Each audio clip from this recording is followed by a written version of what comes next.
मनुष्यत्वं मुमुक्षत्वं महापुरुष संश्रयः। पहले तो ये शरीर ही भगवान की असीम कृपा से प्राप्त होता है। बड़े जन्म जन्मांतर के जब भाग उदय हो जाते हैं, पुण्य उदय हो जाते हैं, 84 के चक्कर से जब हम बच निकलते हैं, भगवान की कृपा से मनुष्य का शरीर हमें प्राप्त होता है। दूसरा है महापुरुषों का आश्रय मिलना। संसार सागर में महापुरुषों का आश्रय भगवान की कृपा से प्राप्त होता है, जो सत्संग होता है। और तीसरी कृपा होती है मुक्ति। सभी प्राणियों की इच्छाएं होती हैं कि भगवान 84 के चक्कर से हमें मुक्त कर देवे। तो मोक्ष का आश्रय भी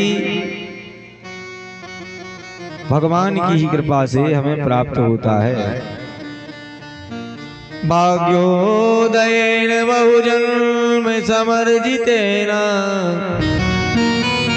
सत्संगमं च लभते पुरुषो यदा वै अज्ञान हेतु कृत मोह मदान्धकारं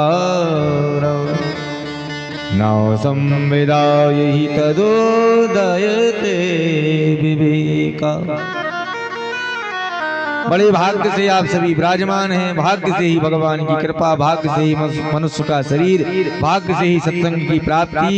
और इन सब की कृपाएं जब हो जाती हैं तो भगवत कृपा से ही मोक्ष की प्राप्ति होती है। तो भागवत का अर्थ क्या है? बाजिको शब्दागकारा ज्ञान वाचिका बकार वैराग्य वश्चैवा तकार संसत्रैरतारका। भागवत जी का भा कीर्ति को प्रदान कराने वाला है। भा कीर्तनवाचको शब्दः गकारः ज्ञान वाचिका। गा शब्द ज्ञान को प्राप्त कराने वाला है। और बकार से वैराग्य की प्राप्ति होती है। और ता से संसत्रैरतारका, तरन तारण करने वाला, कल्याण कराने वाला भागवत जी का ता है। तो जो कीर्ति प्रदान करावे, ज्ञान प्रदान करावे, वैराग्य प्रदान करावे और संसार से तरन तारण करा देवे, ऐसी श्रीमद् भागवत महापुराण है। ये भागवत महापुराण भगवान नारायण ने अपने पुत्र ब्रह्मा जी को सुनाई, ब्रह्मा जी ने अपने पुत्र देवर्षि नारद जी को सुनाई, और नारद जी महाराज ने महर्षि वेद व्यास जी को सुनाई, महर्षि वेद व्यास जी ने सुखदेव जी को सुनाई, और सुखदेव जी ने राजा परीक्षित को श्रवण कराई। तो ऐसा फल है भागवत महापुराण, इसलिए फल कहा गया है। डाली बा डाली परंपरागत यह फल आया है भगवान नारायण की कृपा से। ब्रह्मा आदि को प्राप्त करते हुए परीक्षण के माध्यम से हम सभी श्रोता वक्ता बन के संसार सागर में श्रवण करते रहते हैं। तो भगवान के 3 स्वरूप हैं। सच्चिदानंद रूपाय, सत चित और आनंद, सच्चिदानंद। सत माने क्या होता है? त्रिकालाबादित्याम सत्वम, जिसका कभी तीनों कालों में नाश ना हो उसे सत्य कहते हैं। सत्य का कोई पर्यायवाची नहीं होता है। सत्य कभी नष्ट नहीं होता। सत्य ही परमात्मा है। वदन्ति तत्तत्त्वम् यज्ञानमद्वयम् ब्रह्मेति परमात्मेति भगवान की शब्द थे। तो जिस सत्य का नाश ना हो उसे भगवान परमात्मा ही वह ब्रह्म है जो सत्य स्वरूप है। चित माने होता है प्रकाश, जो संसार में जिसके प्रकाश से प्रकाशित हो रहे हैं हम। तनक बना दे बच्चा, बैठे हो तुम तो बिल्कुल तनक सी आवाज बड़ा तुम्हारा दुनिया से लगत जैसे बिल्कुल ऐसे में काम देखो चल है ना। सुधारा सुधूरी तो कन्न पर है। हाँ देखो हम बहुत ये मामले में बहुत नहीं। बुद्धिमय प्रकाश, जिसकी प्रकाशत्व से भगवान की कृपा है, वह जो बुद्धि हमारी आज चल रही है वह भगवान का चितस्वरूप प्रकाश है, जिसकी बुद्धि से हम चल रहे हैं। जिसके चित्त स्वरूप प्रकाश से यह संसार प्रकाशितमान हो रहा है। सूर्य आदि चंद्र आदि प्रकाश दे रहे हैं, जो रात्रि में चंद्र देते हैं, प्रातः काल में से होते हुए सूर्य देते हैं जो प्रकाश, वह संसार का प्रकाश है। तो भाई चित्त स्वरूप प्रकाश परमात्मा ही प्रदान करने वाले हैं। और आनंद, जो आनंद है, जो आनंद है सिंधु सुखी राशि, जो आनंद है सिंधु सुखी राशि, जो आनंद है सिंधु सुखी राशि, जो आनंद सिंधु सुखी राशि,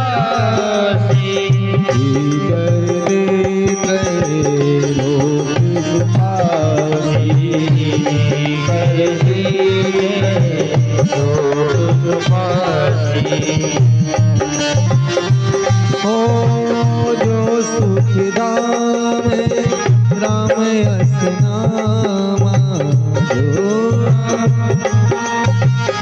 राम असनामा, अखिल लोकेदार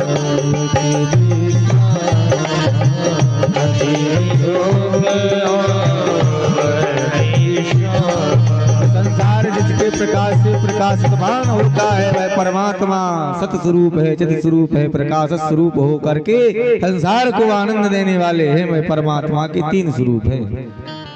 इसी का नाम सच्चिदानंद रूपाय। ऐसे भगवान सच्चिदानंद हैं, जो विश्व को उत्पत्ति कराने वाले हैं, पालन करने वाले हैं और संहार करने वाले परमात्मा तीनों रूपों से प्रकट होकर के पालन भी करते हैं और पोषण करके संहार भी कर देते हैं। तो भगवान विश्व की उत्पत्ति करने वाले हैं और दैहिक, दैविक और भौतिक तीनों तापों का भी नाश कराने वाले परमात्मा ही हैं। आध्यात्मिक ताप, आदि दैविक ताप, आदि भौतिक ताप। मानसिक ताप अगर जीवन में आ जावे तो बड़ी चिंता हो जाती है। कितना भी कुछ कर लो, मानसिक चिंता अगर आ जाए, जिसको कहते हैं टेंशन, टेंशन अगर एक बार आ गया जीवन में तो दूसरे को भी नहीं बता पाते। पर टेंशन मिटाने के लिए हमें भगवान के मंदिर में ही जाना पड़ता है कि प्रभु हमारी इस टेंशन की मुक्ति कराइए। तो भाई आध्यात्मिक ताप है, उस ताप की निवृत्ति परमात्मा करने वाले हैं। और देवताओं के द्वारा जो ताप हमें मिल जाते हैं, जो कष्ट मिल जाते हैं, अभी जो बरसात हुई थी, नाना प्रकार से ककड़ी भी गिरी, इसमें किसी का बस नहीं है। ये दैविक ताप है। भगवान देव जब कृपा करेंगे तब इस ताप की निवृत्ति हो सकती है। और एक होता है भौतिक ताप, मनुष्यों के द्वारा जो हमें कष्ट प्राप्त होता है उसे भौतिक ताप कहते हैं। पर मनुष्यों के ताप को हरण करने वाले ही परमात्मा ही हैं। तो तापत्रय विनाशाय, तीनों तापों का नाश कराने वाले जो परमात्मा हैं वह सच्चिदानंद हैं। ऐसे परमात्मा श्री कृष्णाय वयं नमः। ऐसे परमात्मा को प्रणाम करते हुए स्कंद पुराण, पद्म पुराण ने महिमा गाना प्रारंभ किया और भक्ति, ज्ञान और वैराग्य की कथा को बताया। नैमिषेषु तमासीनाम विवाद्य मामतिम अथामृतरसास्वादा कुशला सौनको ब्रवीत। नैमिषारण्य के पवित्र तीर्थ में सूत जी महाराज विराजमान हैं, सौनक आदि ऋषि विराजमान हैं। 88,000 सौनक जी ने प्रश्न किया, बड़ा ही सुंदर प्रश्न किया। लोक कल्याणकारी प्रश्न सर्वप्रथम भागवत महापुराण में उल्लेख है।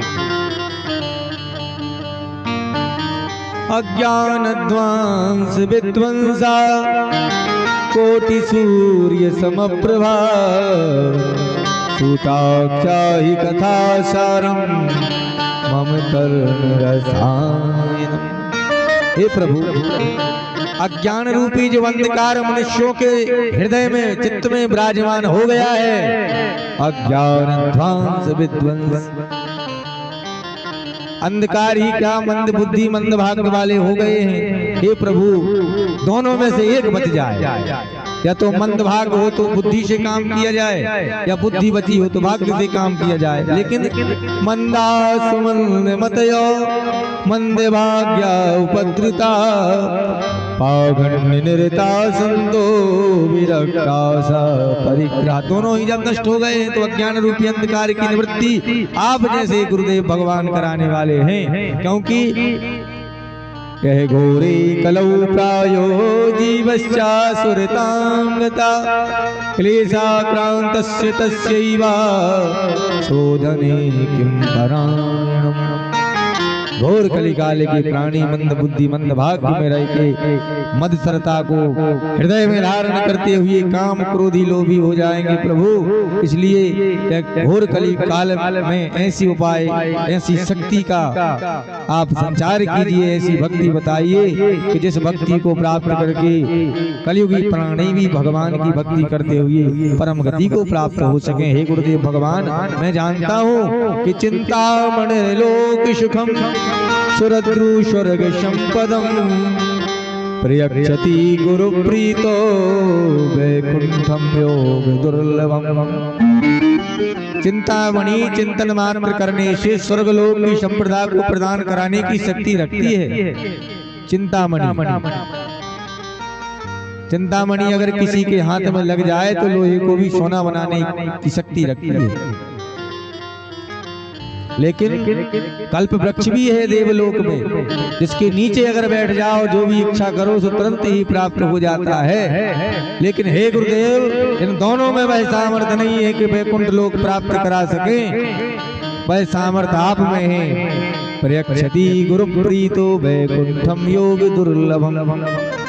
यह दोनों जो है चिंतामणि और कल्प वृक्ष नहीं दे सकते हैं, जो गुरु कृपा दे सकती है। इसलिए हे गुरुदेव भगवान, अज्ञान रूपी अंधकार को मिटाइए और प्रकाश रूपी ज्ञान हमें प्रदान कीजिए, इससे मैं इस अंधेरे से प्रकाश की ओर आ सकूं। गुरुदेव प्रसन्न हो गए। गुरुदेव ने कहा कि मैं तुम्हें संसार का सार सुनाता हूँ। काल व्याल मुख ग्रास त्रास निर्नाश हे तबे श्रीमद्भागवतम शास्त्रम कलौ कीरेण भासितम्। हे शौनकादि ऋषियों, काल के मुख में सभी संसार के प्राणी ग्रास बने हुए हैं। इस त्रास से निवृत्ति के लिए श्रीमद्भागवतम शास्त्रम, भगवान की कथा ही वह साधन है तो संसार में जो काल के मुख में ग्रास बने हुए प्राणियों का उद्धार करा सके। देखो, मरना तो सभी को है, मृत्यु निश्चित है। आया है सो जाएगा, राजा रंग फकीर, सभी को जाना है। लेकिन मुख रूपी मुख में जो हम सर्प रूपी मुख में हम ग्रास बने हुए हैं मृत्यु के, उस त्रास की निवृत्ति के लिए, उस दुख की निवृत्ति कराने वाली भगवान की कथा है। मैं निरे भगवत रूपम शास्त्रम भागवतम कलौ पठना श्रवणा सद्यो वैकुंठा फलदायकम। संसार में उद्धार भगवान की कथाओं से है, भगवान नाम संकीर्तन से है। कलयुग केवल नाम धारा, सुमर सुमर नर उतर ही पारा। गुरुदेव प्रसन्न हो गए, कहने लगे देखो, जब परीक्षित के लिए सुखदेव जी महाराज कथा सुना रहे थे तो उस समय देवराज इंद्र भी पधारे। परीक्षिति कथा वक्तुम सभायाम संस्थिते सुखी सुधा कुंभम गृहीत्वैवा देवास्तत्र शमादमुन्। उन्होंने बहुत कहा कि महाराज,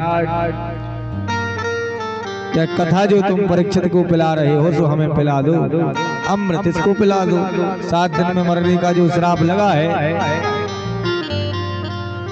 भाई अमृत पीने के बाद अमर हो जाएंगे, सो मरना है ही नहीं इनको। फिर सुखदेव जी को भी लगा कि भाई देवता कब से परमार्थी हो गए, आए दिन कितने लोग जा रहे हैं, लेकिन आज तक इंद्र कभी अमृत लेकर के नहीं आए। लेकिन आज तो देखो परीक्षित की प्रति इतनी दया है इनकी। लेकिन पता तो जब चला तो इन्होंने यह कहा कि भागवत हमें पिला दो, तो व्यापार की बुद्धि से देवता आए तो तुरंत इनको डांट फटकार के भगाने लगे। क्योंकि वसुधा को कथा लोके को काच को मणिर्मा ब्रह्मरातो विचार्यैवं तदा देवान्यभासा। अरे देवता ठगियाओ दधीचि ऋषि के पास गए तो उनसे हड्डी मांग ली उनकी कि महाराज आप शरीर छोड़ दीजिए, हम आपकी हड्डियां ले जाएंगे, सुभद्र का निर्माण करेंगे, सुभद्रासुर का वध हो जाएगा।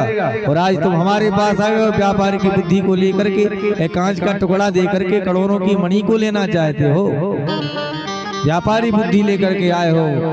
देवता भगे सत्यलोक में ब्रह्मा जी के पास पहुंचे। हे ब्रह्मदेव, सुखदेव जी महाराज संसार के तुच्छ प्राणियों के लिए कथा सुना रहे हैं, लेकिन हमें आज इन्होंने मना कर दिया है।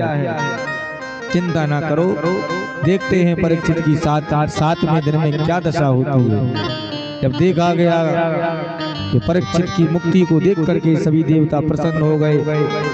सत्यलोक में तराजू बांधा गया, एक तरफ संपूर्ण शास्त्रों को रखा, दूसरी तरफ श्रीमद् भागवत महापुराण को रखा। पठना श्रवणा सद्यो वैकुंठम फलदायकम, वैकुंठ की प्राप्ति कराने वाली श्रीमद् भागवत महापुराण श्रेष्ठ मानी गई। उसी समय ब्रह्मा आदि देवताओं ने, सप्तऋषियों ने गर्जना कर दी। श्रीमद् भागवत महापुराण 17 पुराणों में 18वां पुराण जो है वह श्रेष्ठ है। 18 पुराणों में श्रेष्ठ श्रीमद् भागवत महापुराण है, इनसे श्रेष्ठ कोई नहीं हो सकती है। तो जीते जी तो तरण धारण करने वाली है, मरने के बाद प्रेत योनि में कोई चला गया हो, अगर वह भी कथा सुन ले वे तो उसकी भी मुक्ति हो जाती है।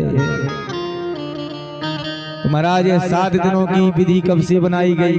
कहा कि देवर्षि नारद के द्वारा। तो देवर्षि नारद को तो दक्ष का श्राप है। कहा कि एक बार देवर्षि नारद ने भी सत्संग करने की इच्छा करी। उसी समय सनक सनंदन सनातन सनत कुमार चारों ऋषि बद्रीनाथ भगवान नर नारायण के पास सत्संग के लिए उसी समय गए। एकदा हि विशालायां चत्वारि ऋषयो मला सत्संगार्थं समायाता दद्रसुस्तत्र नारदम्। देवर्षि नारद पहुंचे तो सर्वप्रथम तीर्थ में गए। अहम तो प्रथमम यातो ज्ञात्वा सर्वोत्तमामिति। कहाँ गए? पुष्करम च प्रयागम च काशी गोदावरी तथा हरिक्षेत्रम कुरुक्षेत्रम श्रीरंगम सेतुवंदनम एवमादि तीर्थेषु ब्रह्माणि इतस्ततः।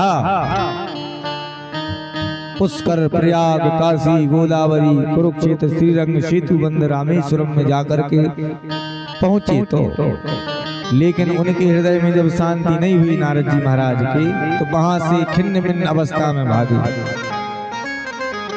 संतों के पास पहुंचे कि संतों के यहाँ जाकर के हमें शांति मिलेगी। तो वहां भी यह स्थिति बनी है। सत्यम नास्ति तपासौचम दयादानं न विद्यते उदरम वरिणो जीवा बराकाकुटिभासिना। संतों को गलत मार्ग में जाते हुए देखने लगे। उनके हृदय में भी शांति नहीं है। ब्रह्मचारी होकर के नाना प्रकार के जंजाल में पड़े हुए हैं और बाल बच्चे भी हैं। सन्यासी होकर के कितना धन रखा हुआ है। त्यागी महात्मा बने फिरते हैं, त्याग का नाम निशान नहीं है। नाना प्रकार के जंजाल, परिवार भी है, धन जायदाद भी है, तृष्णा में लगे हुए हैं। ग्रस्तों के पास पहुंची। तरुणी प्रभुतागे शाल को बुद्धिदायका कन्या विक्रयणो लोभा दंपति नाम चकल्कनम। ग्रस्तों के पास भी वही हालत है। माता पिता की सेवा भी नहीं करते, साले सलाहकार हो गए, फिर भी घर में शांति नहीं। पत्नी की प्रभुता चलती है, फिर भी घर में शांति नहीं है। लड़ाई झगड़े बाकायदा चलती रही। ग्रस्त धर्म भी सुखी नहीं है। संत नारद जी ने जब देखा तो वहां से भी भागे। उन्होंने विचार किया कि देखो पृथ्वी लोक में हम धार्मिक क्षेत्रों पर जाना चाहिए। जैसे वृंदावन धाम है, तीर्थों पर तो गए, तीर्थों पर शांति नहीं मिली। संतों के पास, ब्रह्मचारियों के पास, त्यागियों के पास, वैरागियों के पास, किसी के यहाँ, ग्रस्तों के पास, सभी के यहाँ गए। शांति का कोई नाम निशान, हृदय में जो प्रेम आनंद होना चाहिए जाने के बाद पह नहीं है देवर्षि नारद जी।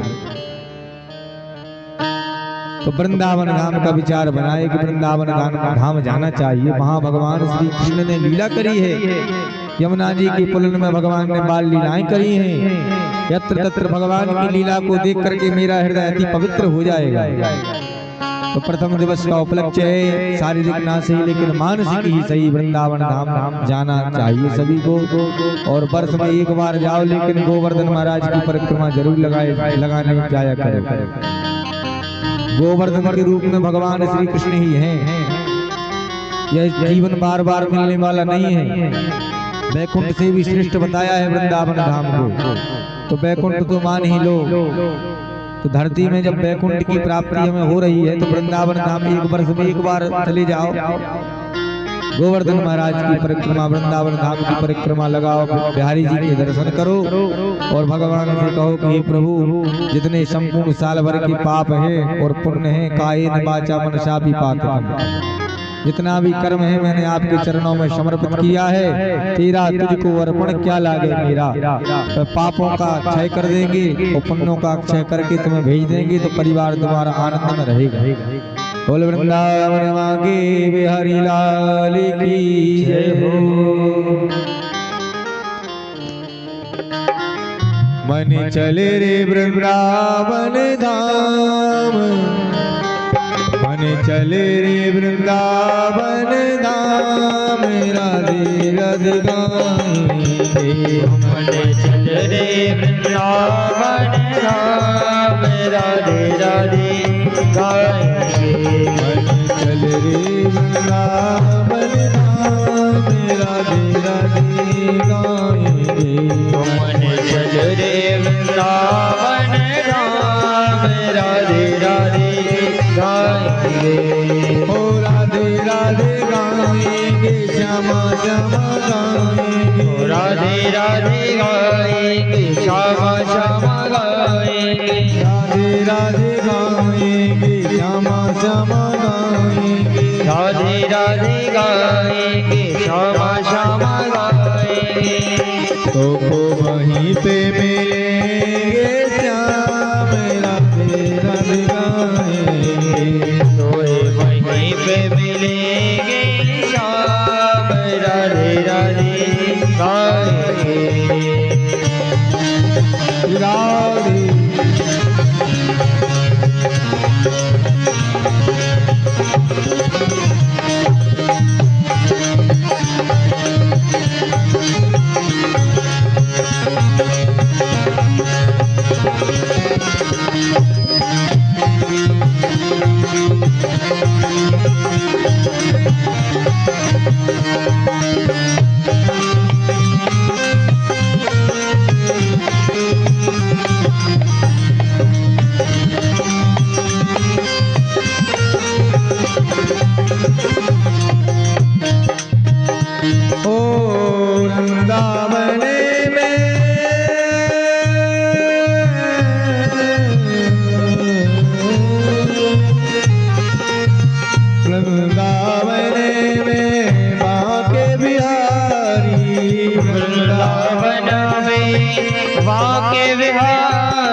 वृंदावन में बाके बिहारी।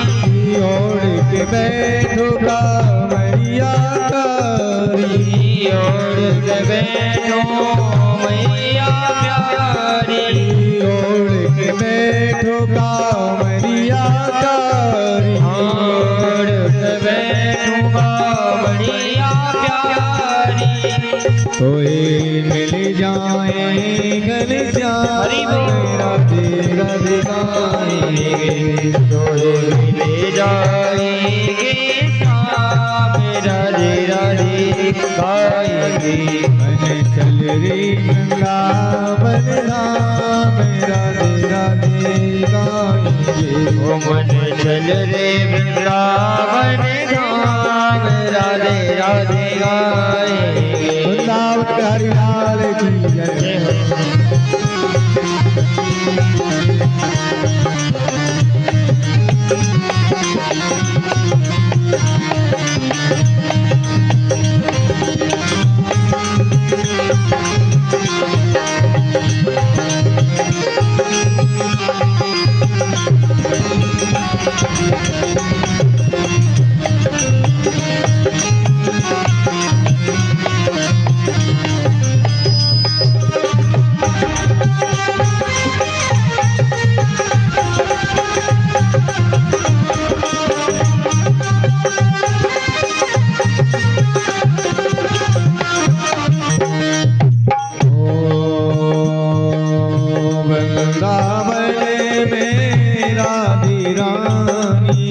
वृंदावन में राधे राधे, वृंदावन में राधे रानी, वृंदावन में राधे राधे। मुक्ति भी यहाँ भर रही पानी, मुक्ति भी यहाँ भजने सारी, मुक्ति भी यहाँ भर रही पानी, मुक्ति भी यहाँ भर रही पानी। या के चरण पर हे श्याम राधे राधे गाएंगे, या के चरण पर हे श्याम राधे राधे गाएंगे, ओ राधे राधे गाएंगे श्यामा श्यामा गाएंगे, ओ राधे राधे गाएंगे श्यामा श्यामा गाएंगे, राधे राधे गाएंगे श्यामा श्यामा गाएंगे, राधे राधे गाएंगे श्यामा श्यामा गाएंगे। तो वहीं पे मिलेंगे श्याम राधे राधे गाएंगे, तो वहीं पे मिलेंगे श्याम राधे राधे गाएंगे। मन चल रे वृंदावन धाम राधे राधे गाएंगे, मन चल रे वृंदावन धाम राधे राधे गाएंगे, मन चल रे वृंदावन धाम राधे राधे गाएंगे, मन चल रे वृंदावन धाम राधे राधे गाएंगे, ओ राधे राधे गाएंगे श्यामा श्यामा गाएंगे, ओ राधे राधे गाएंगे श्यामा श्यामा गाएंगे, राधे राधे गाएंगे श्यामा श्यामा गाएंगे, राधे राधे गाएंगे श्यामा श्यामा गाएंगे, राधे राधे गाएंगे श्यामा श्यामा गाएंगे, राधे राधे गाएंगे श्यामा श्यामा गाएंगे। लोग वहीं पे मिलेंगे श्याम राधे राधे गाएंगे, वहीं पे मिलेंगे श्याम राधे राधे गाएंगे, मन चल रे वृंदावन धाम राधे राधे गाएंगे, मन चल रे वृंदावन धाम राधे राधे गाएंगे। बोल वृंदावन बिहारी लाल की जय हो। नारद जी महाराज वहां पहुंचे। नारद जी महाराज यमुना जी के तट में पहुंचे तो चारों तरफ से स्त्रियां दो वृद्धों को लिटा करके घेरा बना करके बैठी। एक माता जी दोनों वृद्धों के पुरुषों के ऊपर अपना हाथ फेरती और रो रही थी। नारद जी गए। नारद जी ने थोड़ा पास में जाके विचार बनाया कि देखो महिलाओं के बीच में नहीं जाना चाहिए, महिलाओं के बीच में जाना अच्छी बात नहीं। जो ही पीछे पांव लौटने लगे सुबह मैया भक्ति दी वह पुकारने लगी, वो साधु क्षणम तिष्ठा वचिन्तामपि नाशया दर्शनम तव लोकस्य सर्वथा गहरम परम। हे साधु जी महाराज, रुक जाइए महाराज, चरण पकड़ लिए। देवी आप कौन हैं? अहम भक्ति रीति ख्याता हिमऊ में तनयऊ मतऊ, मैं भक्ति हूँ। ये पुत्र कौन है? ज्ञान वैराग्य नामानो काल योगी नजर जरू, ये हमारे पुत्र ज्ञान वैराग्य है महाराज। अच्छा, ये वृद्ध हो गए और तुम अभी जुबान हो, ये कैसे हो सकता है? ये तो देवी संसार का नियम नहीं है। कहा महारानी आप हैं कहाँ से, संपूर्ण विस्तार से बताइए आपका जो जीवन काल रहा, कहाँ आप जन्मी। तो कहा दक्षिण कर्नाटक में मैं जन्म ली और महाराष्ट्र में आकर के मुझे बहुत सम्मान मिला, लेकिन गुजरात में आकर के मुझे दुष्ट लोगों ने छिन्न भिन्न कर दिया। तो मैं भागी भागी आई वृंदावन धाम। वृंदावन में आकर के मैं तो वृंदावन पुनः प्राप्त नवीन स्वरूपणी धन्यम वृंदावन तेना भक्ति नृत्यति यत्र च। वृंदावन में आकर के मैं तो जुबान हो गई हूँ, नवीन हो गई हूँ, लेकिन मेरे पुत्र जो ज्ञान वैराग्य हैं वृद्धता को प्राप्त हो गए हैं महाराज, और मैं बड़ी अभागी माता हूँ। मैं अपने सामने अपने पुत्रों को वृद्ध देख रही हूँ, इससे बड़ा भाग्य क्या हो सकता है। इसलिए हे नारद जी महाराज, मैंने आपका बहुत नाम सुना है। आपने भक्तों में शिरोमणि प्रहलाद जी को बना दिया, ध्रुव जी को 5 वर्ष में देखो तो द्रौपदी की प्राप्ति करा दी। आप ही तो उनके गुरु थे।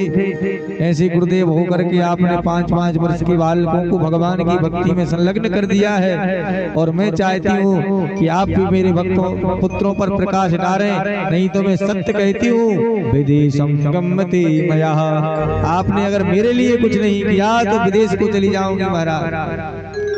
देवर्षि कहने लगे देखो देवी, संकट काल के समय में धैर्य धारण को करना चाहिए, कलयुग बड़ा दुष्ट है देवी। भक्ति ने कहा कि जब इतना दुष्ट था तो भगवान श्री कृष्ण के रहते हुए, परीक्षित जैसे राजा के रहते हुए ये अपनी दुष्टता को कैसे फैलाया। कहा कि देखो देवी, इसमें एक अच्छा गुण है, यत्फलं नास्ति तपसा न योगेन समाधिना तत्फलं लभ्यते शम्य कलौ केशव कीर्तना।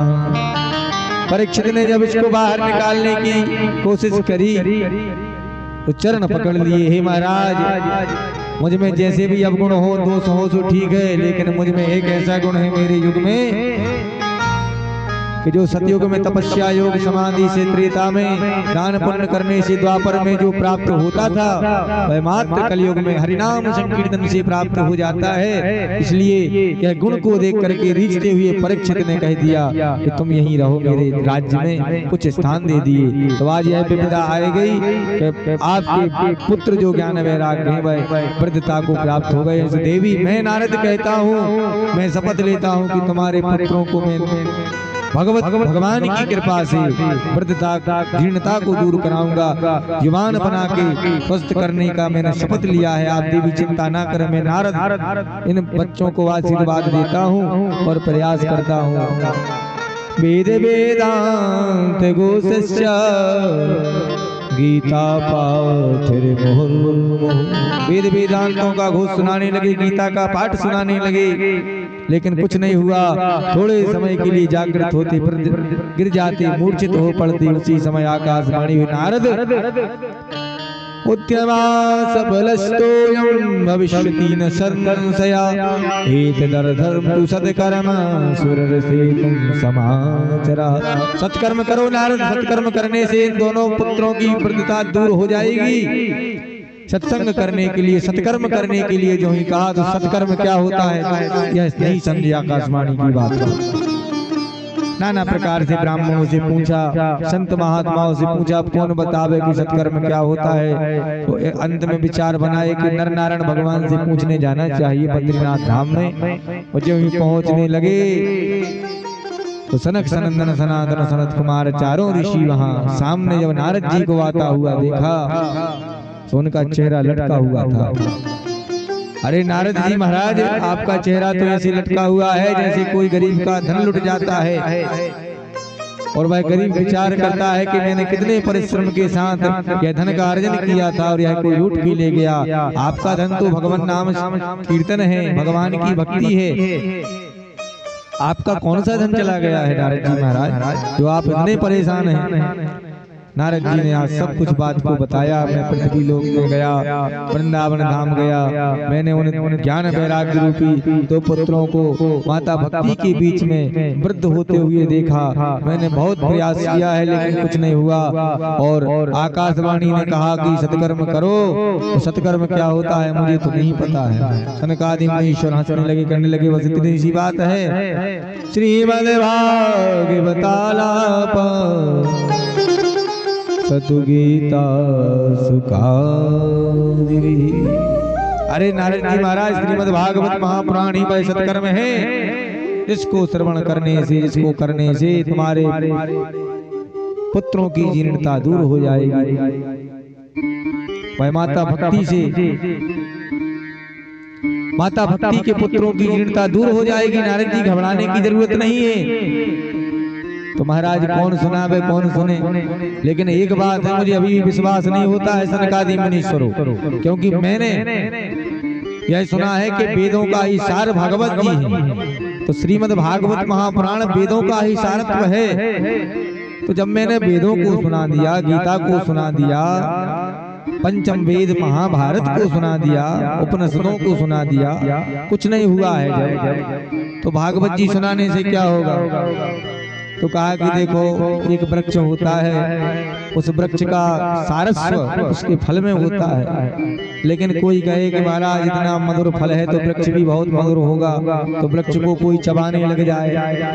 यह बात सत्य है कि वृक्ष का सारत्व फल में होता है, और फल वृक्ष के ही सारत्व से उस फल में पुष्टता आती है, मिठास आती है। लेकिन जो फल में सार है वह संपूर्ण वृक्ष में नहीं हो सकता है। ऐसे ही श्री वेदों का सारत्व, उपनिषदों का सारत्व, गीता का सारत्व, पुराणों का सारत्व श्रीमद् भागवत महापुराण में लेख है।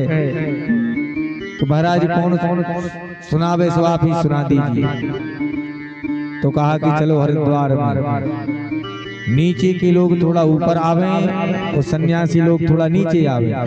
तो बीच दहलीज है हरिद्वार, वहां पर अध्यात्म दीक मदिते रसिदाम कनोनम संसारिणाम करुणया पुराण गुह्यम तम व्यास चूर्णमुपयामि गुरुर् मुनीनाम। बीच दहली हरिद्वार में जाकर के सनकादि मुनीश्वरों के लिए सुंदर बालूका में आसन लगाए, मंच बना करके मंच पर आसीन किए। और तुरंत जो ही पता चला सो तुरंत भृगु वशिष्ठ मनुष्य गौतमो मेरा तथा देवल देवरात अनेकानेक ऋषि पधारे। और वहां श्रीमद् भागवत महापुराण की कथा सनकादि मुनीश्वर देवर्षि नारद को परीक्षित बना करके सुनाने लगे। सदा से प्यार श्रीमद् भागवती कथा यस्या श्रवण मात्रेण हरिचित्तम समाश्रयेत्। यह श्रीमद् भागवत महापुराण की कथा सदैव ही श्रवण करना चाहिए, क्योंकि यस्या श्रवण मात्रेण हरिचित्तम समाश्रयेत्। भगवान हरि चित्त में विराजमान हो जाते हैं, और चित्त में जब विराजमान हो जाते हैं तो हृदय हमारा पवित्र हो जाता है। भक्ति मैया हृदय में जहाँ विराजमान हो गई तो भगवान भी हृदय में आने में देर नहीं करते। आजन्म मात्रमपि येन सठेन किंचित चित्तम विधाय सुख शास्त्र कथान पीता चांडाल वच्छ खरवद बत तेन नीतम मिथ्या सुजन्म जननी जनि दुख भाजा। सनकादि कहते हैं देवर्षि नारद आदि ऋषियों से जो विराजमान थे कि हे मुनीश्वरो, आजन्म मात्रमपि येन, इसने जीवन में भगवान की कथा को श्रवण नहीं किया है, वह सट है, सट माने मूढ़। वह गधे के समान बताया है, हर माने गधा, चांडाल के समान बताया है। देवताओं उसको नाना प्रकार की बातों को सुनाते हैं। इसके चित्त में भगवान की कथा नहीं उतरती, वह चांडाल के समान बताए, गधे के समान उसका जीवन है जो बोझा ढोने के लिए ही पैदा हुआ है, उसके जीवन को धिक्कार बताया है। देवता नाना प्रकार की बातें करते हैं। चांडाल बच्चे करवद बत दीन नीतम, उसका जीवन मिथ्या हो गया है। उसका जीवन, उसने तो माता को फालतू में ही प्रसूति पीड़ा में कष्ट दिया है। मिथ्या सुजन्म जननी जनि दुख भाजा। और श्रीमद् भागवत महापुराण की कथा एक बार जीवन में कराओ और भगवत कृपा हो जाती है जब, तो श्रीमद् भागवत महापुराण का स्वर्ण पात्र में भागवत जी को दान करने से गोलोक धाम की प्राप्ति और भगवान की कथाओं को सुनने से पाप क्षीण हो जाते हैं, सदगति हो जाती है और उसका जीवन तो धन्य हो ही गया है। उसके सुधरने से संपूर्ण परिवार के जो सुधार है वह उसको देखने से आ जाता है। एक ही साध है, सब सद हैं, सब साध हैं, सब जाएं। हम सुधर जाएं तो हमारे द्वारा कई का सुधार हो जाता है, लेकिन हम सुधरने को तैयार नहीं, दूसरे को सलाह देते हैं कि तुम सुधरो। तो पहले हमें सुधरना है, इसके पश्चात पहले हमारे अवगुणों को हमें देखना है कि हम में कितने अवगुण हैं, इसके पश्चात हम दूसरे के अवगुण देखें।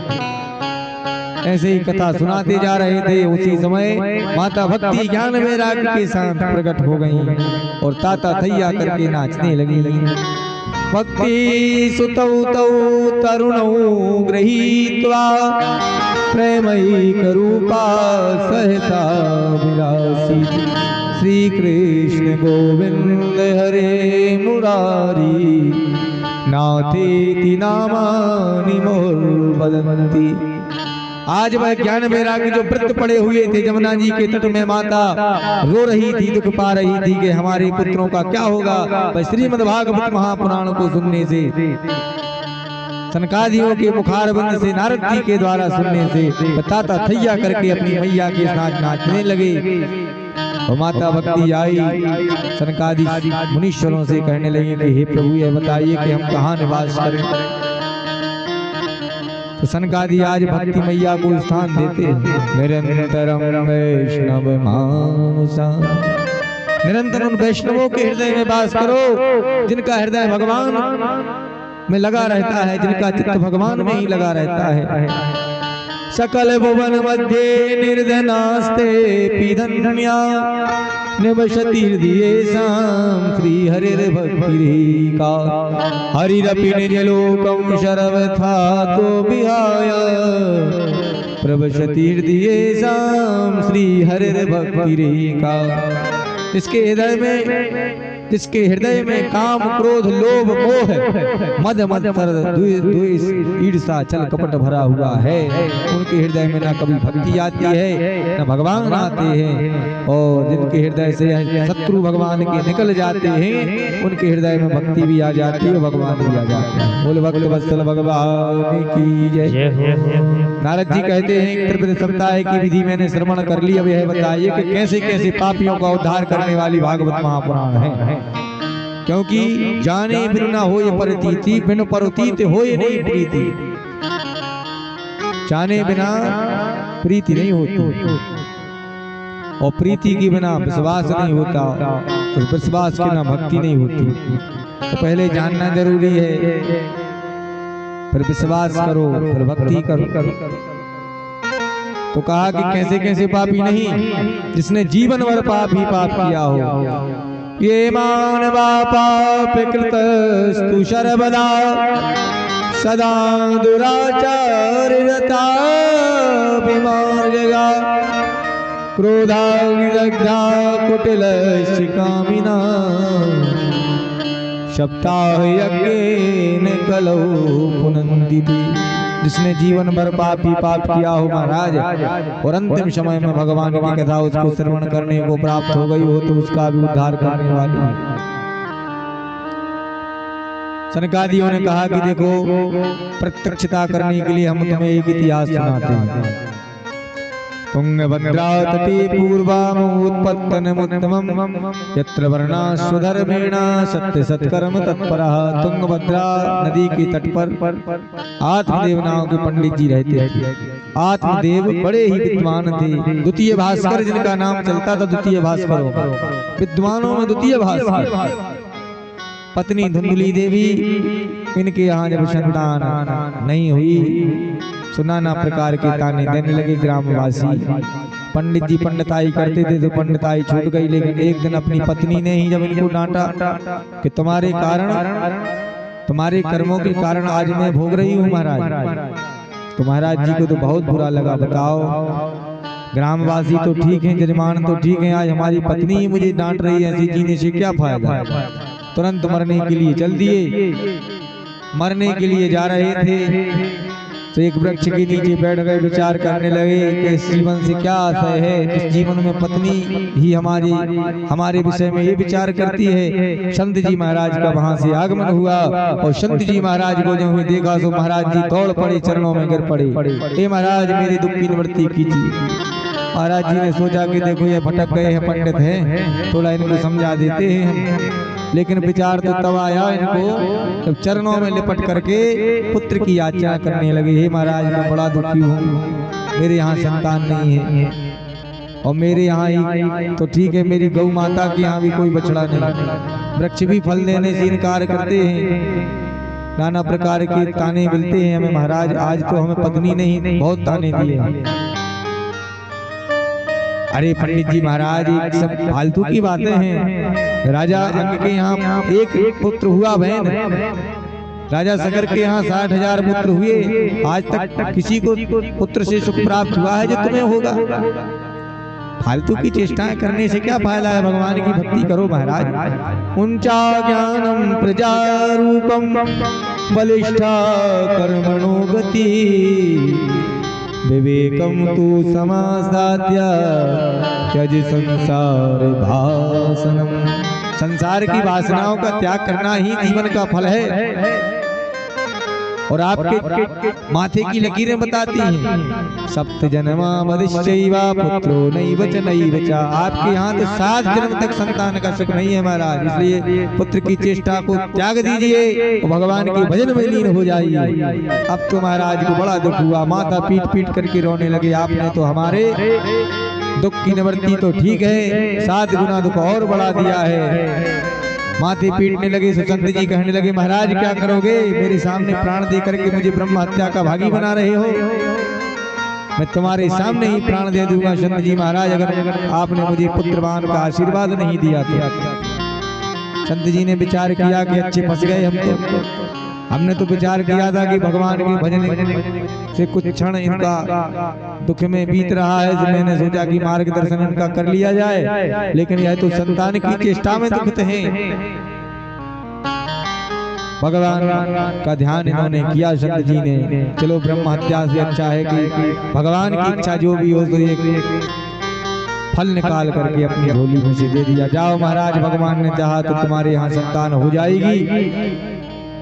और कुछ नियम बताए, इन नियमों का पालन करें। भगवान की पूजन किए बगैर भोजन ना करें, बिना स्नान के भोजन ना करें, भगवान की पूजन करें, नित्य सात्विक रहें, पवित्र रहें, भगवान की कथाओं का श्रवण करें, सत्य बोलें। भगवान ने चाहा तो आपकी पत्नी के यहाँ अच्छा पुत्र होगा, लेकिन माता के गुणों से ही संतान जो गर्भ में रहती है वह संपूर्ण चरित्र उसका वही रहता है। इसलिए माता को चाहिए कि जैसी संतान हो तुम्हारे हाथ में है, आप जैसा कार्य करेंगे, जैसा व्यवहार करेंगी, संतान के ऊपर वैसा ही पड़ेगा असर। आए महाराज जी धुंधली देवी के सामने पहुंचे। अरे देवी देखो हम क्या लेके आए। महाराज चिल्ला तो ऐसे रहे हो जैसे 9 लाख हार लेके आए हो, क्या बात है। देखो देवी, ये संत का प्रसाद है और संत का प्रसाद बिन विचारे भी पा लेना चाहिए। अच्छा, इसको पाने से क्या होगा महाराज, संतान हो जाएगी, संत जी ने कहा है। अच्छा, संत जी ने कहा है तो ठीक है महाराज, अब इनकी इच्छा नहीं है पाने की। कहा कि तुम ग्राम में अपने यजमानों के यहाँ पधारें और मैं पालूंगी, आप चिंता ना करें। ठीक है, कोई बात नहीं, पूजन पाठ करके पालेना देवी। बिल्कुल ठीक है महाराज। पूजन पाठ करी, बैठ गई, विचार करने लगी, खाऊं कि ना खाऊं। पड़ोसन आए गई, कहने लगी क्या बात है बहन धुंधली, बड़ी परेशान दिख रही है, क्या बात है। कहा बहन मैं बहुत परेशान हूँ। महाराज जी आए थे, कह रहे थे कि देखो इस फल को खाने से संतान हो जाती है। बताओ बहन तुम ही कभी किसी को फल खाने से संतान हुई है क्या? देखो देवी, संत की प्रसादी है, संत की प्रसादी पर संदेह करना ही नहीं चाहिए। भगवान ने चाहा तो तेरी गोद हरी भरी हो जाएगी, खाने से तेरा जाता क्या है। पालो भगवान की प्रसादी समझ के, संत की प्रसादी समझ के। देखो देवी, अगर मैंने खा लिया और मैं गर्भवती हो गई तो गर्भिणी नारी के लिए चलना फिरना बहुत बड़ी बात हो जाती है, उसका खाना पीना बहुत कम हो जाता है। तो बहन ने कहा पड़ोसन ने, क्या तुझे कहाँ जाना है। देखो बहन, संसार का क्या भरोसा, निर्बलों पर संसार अत्याचार करने को उद्यत होता है, कहीं हमारे घर में आग लग गई तो क्या होगा। नाना प्रकार के कुतर्क करने लगी। एवं कुतर्क योगिना तत्फलम नैव भक्षितम्। देखो बहन, मेरी एक बात और सुनी है। सुखदेव जी 12 वर्ष तक अपनी माता की कोख में रहे, मैंने सुना तो मैंने भी है, कहीं 4-5 वर्ष तक मेरे यहाँ बालक रह गया तो मेरा तो मरना हो जाएगा। बहन तो पड़ोसन तो घबराए गई सुन करके, तुम जानो तुम्हारा काम जानो, भाई तो चली गई। अब यह बैठी ही थी तो बहन आए गई। अरे धुंधली क्या बात है। धुंधली ने कहा कि दे पूरा वृतांत सुना दे, ये संत की प्रसादी है, ऐसा है, बस इतनी सी बात है, तुझे फल खाने की कोई जरूरत नहीं है। आज से मेरा बालक तेरा, मैं वचन देती हूँ कि मेरा बालक तेरा जब भी जन्म पाएगा तो मैं तेरे यहाँ ला करके दे दूंगी, तेरा ही पुत्र माना जाएगा। अरे बहन, हो तो तेरे जैसी हो, 1 मिनट में ही सारी समस्याओं का समाधान कर दिया है तूने।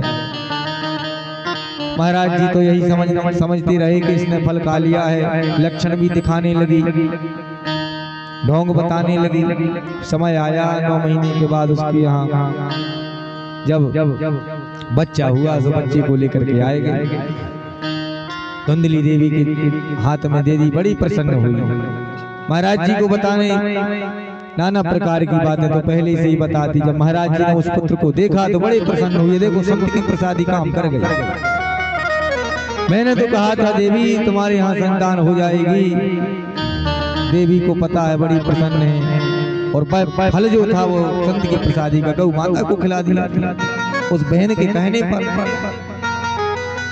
लेकिन संत की प्रसादी कुछ और है, वह गौ माता को खिला दी है। यह तो बहन का बेटा है। बहन के बेटे को हाथ में लेकर के बड़ी प्रसन्न हो रही है।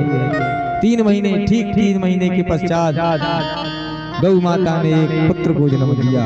उसके कान गौ माता जैसे थे। उस पुत्र को देख करके महाराज आत्मदेव हृदय से प्रसन्न हो गए और धुंधली ने कहा कि मैं अपने बेटे का नामकरण करूंगी। मैंने इसको 9 महीने तक कोख में रखा है, देवी तुम ही कर लो। मेरा नाम धुंधली, इसका नाम धुंधुकारी। महाराज ने कहा कि गौ माता का पुत्र है इसलिए इसका नाम गोकर्ण हो। अब दोनों पुत्र बड़े होने लगे। एक हुआ कुख्यात, एक हुआ विख्यात। गोकर्ण पंडितो ज्ञानी, धुंधकारी महाखलः। एक पुत्र वह है गोकर्ण जो संतों को उपदेश करने वाले तक हैं।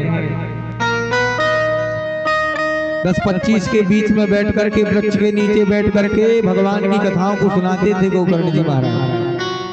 और धुंधकारी ऐसे थे कि खेलते हुए बालकों को जल में फेंक देता था, आग में फेंक देता था। 2 प्रकार की आग लगाता था धुंधकारी। आग 2 प्रकार की लगती है, एक तो काना फूसी वाली अग्नि लगाता था और दूसरी अग्नि सीख वाली लगाता था। इसने इतनी लड़ाइयां करवाई, इतनी लड़ाइयां करवाई। एक दिन महाराज ने देखा कि मेरा पुत्र तो गजब का हो गया है, देखो ब्राह्मण होकर के ऐसे कर्म को कर रहा है, हमारी कितनी बदनामी है। पिताजी ने विचार किया कि संतान तो हमारी है, कुख्यात होगी तो हमारा ही नाम खराब है, तो मुझे ही समझाना चाहिए। और संसार के जन तो यही कहेंगे कि देखो महाराज पुत्र तो आपके ही हैं दोनों, लेकिन एक पुत्र को आपने अच्छा ज्ञान दिया, एक पुत्र को ऐसा दिया। लेकिन पिताजी की क्या गलती है? पिताजी ने तो दोनों को शिक्षा दी है, लेकिन एक पुत्र की बुद्धि में वह बात बैठी नहीं रही है। पिताजी ने जो ही समझाया तो पिताजी को ही मारने को दौड़ा। पिताजी आइंदा मेरे कार्य में आप विघ्नक्षेप नहीं करेंगे, नहीं तो आपके लिए ठीक नहीं होगा। तो पिताजी घबरा गए कि देखो आज मुझे ही डांट रहा है। आज फिर मरने के लिए चल दिए। आज वह संत की कृपा मालूम हुई, आशीर्वाद। संत जी ने कहा था कि तुम्हारे जीवन में संतान का सुख नहीं है, जबरदस्ती हमने फल प्राप्त कर लिया। जबरदस्ती की कृपा तो जबरदस्ती की होती है। जब वह सुख तुम्हारे जीवन में है ही नहीं, जैसे जैसे पुत्र मिल गया तो पुत्र को ख्यात हो गया। लेकिन गोकर्ण जी महाराज ने जो ही पिताजी को आते हुए देखा तो पिताजी आए और पिताजी को आज जाते हुए जब वन की ओर देखा तो आज पिताजी को प्रणाम किए और वृक्ष के नीचे बिठार करके आज आत्मज्ञान देने लगे। आत्मदेव जी महाराज कहा, पिताजी न चेन्द्रस्या सुखम किंचिन ना सुखम चक्रवर्तिना सुखमस्ति विरक्तस्या मुनिरेकांत जीविना। हे पिताजी, संसार में कोई सुखी नहीं है, ये तो कहने सुनने की बात नहीं। न चेन्द्रस्या सुखम किंचिन ना सुखम चक्रवर्तिनः सुखमस्ति विरक्तस्या मुनिरेकांत जीविना। तो संसार से विरक्त होकर के उस परमानंद में खोया हुआ है, वह सुखी है। दीन कहे धनवान सुखी, धनवान कहे सुखी राजा कुमारी, सुराजा कहे चक्रवर्ती सुखी, चक्रवर्ती कहे सुख इंद्र कुमारी, तो इंद्र कहे चतुरानन सुखी, चतुरानन कहे सुखी विष्णु कुमारी, तो तुलसीदास विचार करें हरि भजन के बिना सब जीव है दुखारी। संसार दुखी है पिताजी। छोटे लोगों को लगता है कि बड़े लोग सुखी हैं, लेकिन बड़े लोगों की अपनी ही कुछ टेंशन है। दाल का पानी पी पी करके काम चलाते हैं। जो छोटे लोग बढ़िया मस्ती में चपाती को खा लेते हैं ना, वो बड़े लोग नहीं खा पाते हैं। उनको अपने शरीर की टेंशन लगी हुई है, किसी को धन की चिंता लगी हुई है, किसी को कुर्सी की चिंता लगी हुई है, किसी को ऊपर की भी चिंता है। ऐसा नहीं है कि नीचे की ही चिंता है। तो सुख तो संसार में किसी को नहीं है। सभी संसार में थोड़े थोड़े दुखी है। सुखी तो राम के दास हैं, बाकी सब निराश हो गए। इसलिए सुखमस्ति विरक्तस्या मुनिरेकांत जीवना। 2 श्लोकों में गोकर्ण गीता सुनाई। देहेस्तिमां सुरधरे विमतं त्यजत्वं जाया सुतादिषु सदा ममितां विमुञ्च अस्यानिदं जगदिदं क्षणभङ्गनिष्ठं वैराग्य राग रसिको भव भक्ति निष्ठा। हे पिताजी, संसार के प्राणियों का क्या कहना सुनना। अस्थिमा सुरधर का बना हुआ है शरीर है, तो एक न एक दिन पंच तत्वों में जाकर के मिल जाएंगे। आत्मा ही परमात्मा का स्वरूप है। ईश्वर जीव विनाशी चेतन अमल सहज सुख राशि। हम तो आत्मा है, ईश्वर का अंश है आत्मा। पृथ्वी जल तेज वायु आकाश, ये तो पंच तत्व है। तो जलने के बाद पंच तत्वों में मिल जाते हैं। चित जल पावक गगन समीरा, पंच रचित अति अधम शरीर। इस अधम शरीर को लेकर के इतने परेशान होने की जरूरत नहीं है। पश्यामि सम जगदिदं क्षणभङ्गनिष्ठं, ये जीवन क्षणभंगुर है। मृत्यु रूपी सर्प के मुख में हम सभी ग्रास बने हुए। इसलिए सर्वधर्मान परित्यज्य मामेकं शरणं व्रजाः। भगवान भी कहते हैं कि हे अर्जुन, सर्वधर्मों का त्याग करके मेरी शरण में आ जा। तो आज वही गोकर्ण जी महाराज कहते हैं, हे पिताजी, धर्मं भजस्व सततं त्यज लोक धर्मान् सेवस्य साधु पुरुषान् जहि काम तृष्णा। लोक धर्मों का त्याग करके परम धर्म का आश्रय ग्रहण कीजिए पिताजी। तज लोक धर्मान, संसार के जितने भी सब कुछ है, सभी रिश्तेदारों का, नातेदारों का, अहमता और ममता की डोरी का त्याग करके उस बंधन से मुक्त होकर के भगवान का वन में जाकर के भजन कीजिए। क्षण भंगुर जीवन की कलियां कल प्रात को जान खिली ना खिली, मलयाचल की सुचि शीतल मंद, सुगंध समीर चली ना चली। कलिकाल कुठार लिए फिरता, तन नम्र सी चोट झिली ना झिली, भजले हरि नाम हरे रसना, फिर अंत समय में हिली ना हिली। इसलिए मैं तो कहता हूँ पिताजी कि संसार का सारत्व यही है कि अंधकूप कुएं में जाने से अच्छा है कि वन में जाके भगवान का भजन कर